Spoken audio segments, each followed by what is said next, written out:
Halo, selamat pagi. Kembali lagi dengan saya Regin Tambunan. Pada video kali ini saya akan melanjutkan membahas soal nomor 4 yang telah ditugaskan oleh Bu Irnisa. Soalnya yaitu jelaskan yang dimaksud dengan proses esterifikasi, mekanisme dan aplikasinya pada agroindustri. Untuk pembahasan kita yang pertama itu kita bahas terlebih dahulu mengenai apa itu esterifikasi.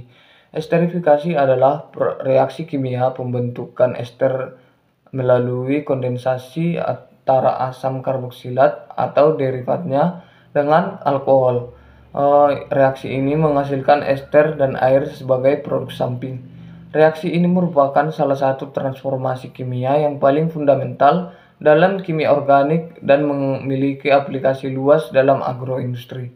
Secara umum, reaksi ini dapat diketahui dengan RCOOH ditambah R aksen OH berbanding dengan RCOO R aksen ditambah H2O, di mana H2O-nya itu adalah air, RCOO R aksennya ini adalah ester. Proses ini bersifat reversibel dan mencapai kesetimbangan yang dipengaruhi oleh berbagai faktor termodinamika dan kinetika. Dalam konteks agroindustri, esterifikasi memungkinkan konversi bahan baku alami menjadi produk bernilai tinggi dengan sifat fisikimia yang diinginkan. Dalam proses terjadinya, terdapat beberapa mekanisme dalam reaksi esterifikasi ini. Yang pertama itu adalah mekanisme esterifikasi Fischer.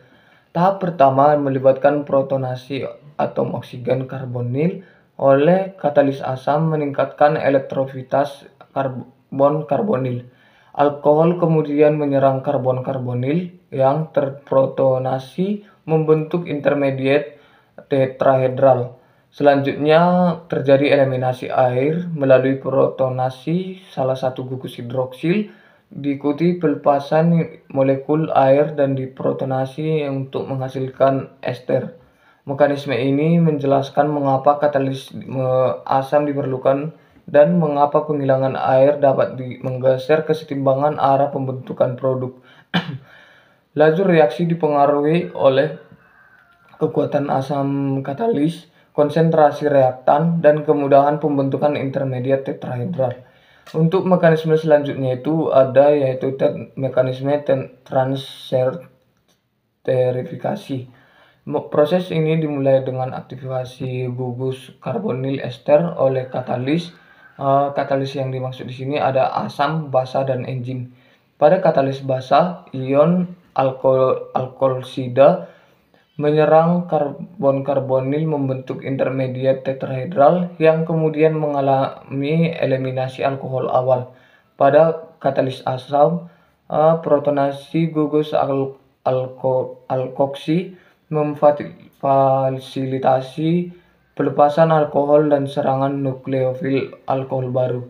Untuk selanjutnya ada mekanisme enzimatik, di mana mekanisme enzimatik ini memiliki situs aktif yang terdiri dari triad katalistik. Substrat asil donor berkaitan dengan serine nukleofil membentuk intermediate asil enzim.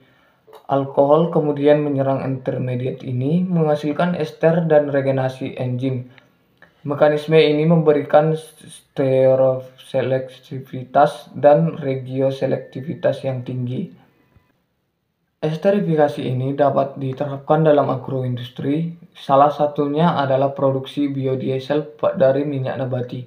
Biodiesel diproduksi melalui transesterifikasi trigliserida dengan metanol atau etanol menggunakan katalis basa seperti natrium hidroksida atau kalium hidroksida. Proses berlangsung dengan suhu 60 sampai 65 derajat Celcius selama 1 sampai 2 jam dengan rasio molar etanol minyak sekitar 6:1. Selain itu dapat juga diterapkan pada produksi wax ester atau emolien. Esterifikasi asam lemak rantai panjang dengan alkohol lemak menghasilkan wax ester yang digunakan dalam agroindustri, kosmetik, dan farmasi. Asam asetrat dan asam palmitat direaksikan dengan setil alkohol atau stearil alkohol menggunakan katalis asam atau enzim lipase. Selain itu, reaksi esterifikasi ini juga dapat diterapkan pada katalis biofungsional. Pengembangan katalis yang memiliki situs asam dan basa secara bersamaan memungkinkan esterifikasi dan transesterifikasi dalam satu tahap. Hidropoliasid yang dimodifikasi dengan logam alkali menunjukkan aktivitas tinggi untuk bahan baku dan kandungan asam lemak yang bebas lemak tinggi. Demikian video kali ini yang kita bahas mengenai esterifikasi. Semoga videonya bermanfaat. Sampai jumpa di video berikutnya.